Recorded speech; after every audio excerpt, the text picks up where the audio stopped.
এটা আমার মিডিয়া লাইফে এটা আমার প্রথম বড় পর্দার কোনো একটা কাজ।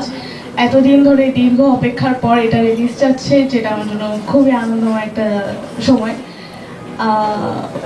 এটার অনুভূতিটা আসলে বলার মতো না যে আমি প্রথম একটা সিনেমায় কাজ করতে পেরেছি, তার এত ভালো একটা চরিত্রে। খুব খুব খুব খুব ভালো লেগেছে। আপনাদের সবাইকে সাদরে আমন্ত্রণ রইল ভালোবাসা দিবসে জলে জলে তার পক্ষ থেকে সবাইকে নিমন্ত্রণ। ধন্যবাদ। কয়েক বছর আগে হয়েছে, তো তখনও আরো ছোট্ট ছিল, এর মধ্যেও অনেক লম্বা টম্বা হয়ে বড় হয়ে গেছে, আমার সমান হয়ে গেছে। আচ্ছা, ফাল্গুনের শুভেচ্ছা, ভালোবাসা দিবসের শুভেচ্ছা এবং ভালোবাসা দিবসের ছবি জলে জলে তারা। অরুণদা আসলে অনেক যত্নে সিনেমাটা বানিয়েছেন। কালকে আপনারা জানেন যে আমরা দেশের সকল মাল্টিপ্লেক্সে মুক্তি দিতে যাচ্ছি, পাশাপাশি আমরা কিছু সিঙ্গেল হলও পেয়েছি। টোটাল 11টি হলে হচ্ছে কালকে মুক্তি পাচ্ছে। আর গ্র্যাজুয়ালিও আসলে আপনি জানেন যে যেহেতু কাল আমরা আসলে কিছু হল 21 তারিখে শিফট করে নিয়ে গেছি, যে হলগুলো বন্ধ ছিল। তো এই জন্য আমরা আসলে 11টা হলে এই উইকে মুক্তি দিচ্ছি। আর যারা অভিনয় করেছেন আমি ছবিটা দেখেছি, আসলে এই ছবির গানগুলো দুটা গানই সুন্দর। আরেকটা গান আমরা হয়তো বা শনি রবিবারে ছাড়বো, ওই গানটাও খুব সুন্দর। আমরা ইংল্যান্ডের একটি গান ছেড়েছি, ওইটাও খুব সুন্দর গান। আর সবাই খুবই ভালো পারফর্ম করেছে, মানে আমি যেটা দেখেছি সেগুলো আমি বললাম। তো আমি দর্শককে বলবো যে আসলে আপনারা হতাশ হবেন না। আর আমাদের এই মুভির যে টাইটেল স্পন্সর হাওয়া, সে তাদেরকে ধন্যবাদ, এবং পাওয়ার বাই হচ্ছে কফি বাস, তাদেরকেও ধন্যবাদ এরকম একটা আয়োজন শুরু করে দেওয়ার জন্য। এইটুকু বলবো, সবাই ভালোবাসা দিবসে ভালোবাসার মাসে ভালোবাসার মানুষকে নিয়ে সিনেমাটা অবশ্যই দেখবেন। ধন্যবাদ। শুভ সন্ধ্যা সবাইকে, অনেক অনেক সবার জন্য শুভকামনা। জলে জলে তারা আসলে গল্পটা তো সুন্দর অবশ্যই।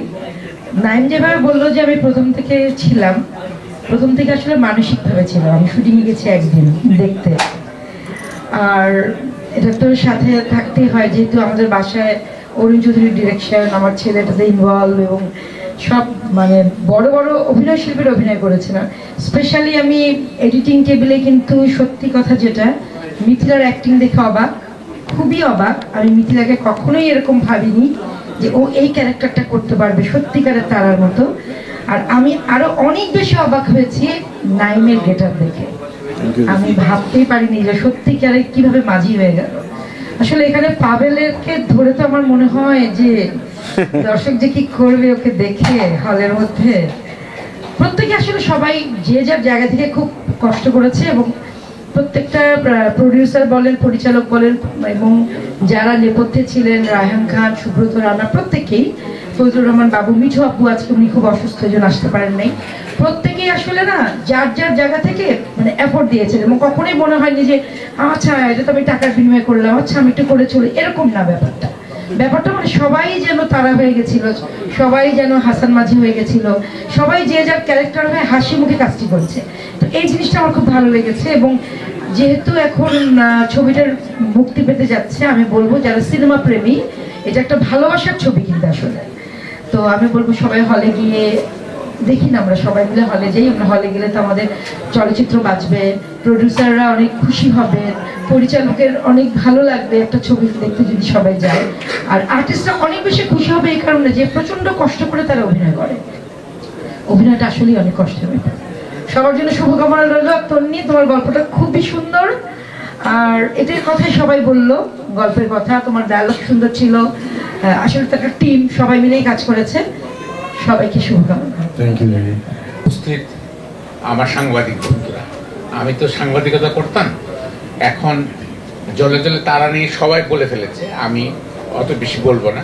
আমি শুধু একটা কথা বলবো, আমার 5টা অ্যাসিস্ট্যান্ট ছিল, 5 জন অ্যাসিস্ট্যান্ট ছিল, সবাই খুব যোগ্য অ্যাসিস্ট্যান্ট ছিল। এর মধ্যে আমার ছেলেও আছে প্রধান ভূমিকা, আর তারপরে আরও 4টা অ্যাসিস্ট্যান্ট। আমাকে আর কিছুই করতে হয় না, মনিটরের সামনে শুধু বসতে হয়েছে।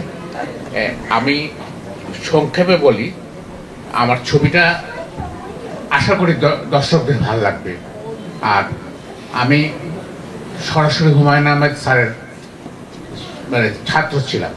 আমি যখন রসায়ন বিভাগে ভর্তি হয়েছি তখন স্যার শিক্ষক ছিলেন। স্যার অত্যন্ত ভালো বলতেন আর লিখতেন তো সবাই জানেন।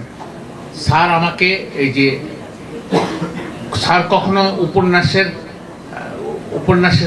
অনুমোদন দিতেন না, কিন্তু আমার দুইটা উপন্যাসের অনুমোদন দিয়েছিলেন। কিন্তু আমি আরেকটা উপন্যাস করতে চেয়েছিলাম, স্যার বলেছিল করো। সেটার নাম হচ্ছে অপেক্ষা। অপেক্ষা উপন্যাসটা নিয়ে করার খুব ইচ্ছে ছিল, তারপর তো স্যার চলে গেছে, আপনারা জানেন, চলে গেলেন। আমি অপেক্ষা করছি যে আমার এই ছবিটা যাতে সবাই দেখে। ভালো থাকবেন।